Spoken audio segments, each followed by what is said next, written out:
Look 9:51 यरुशलेमाकडे जाताना येशूने प्रत्येक पाऊल क्रूसकडे टाकले. त्याला तिथे नेणारी गोष्ट म्हणजे प्रेम.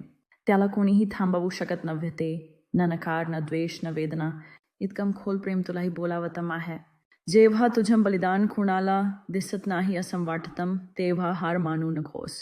जेव्हा येशूचा पाठपुरावा तुला तुझ्या सोयीपासून दूर नेत असेल तेव्हाही मागे वळू नकोस. तू गुप्तपणे जे देतोस त्याचे तो उघडपणे बक्षीस देतो. निष्ठावान राहा. शेवटी त्याची योजना नक्कीच यशस्वी होईल. आज आमच्यासोबत काही क्षण घालवल्याबद्दल तुमचे आभार.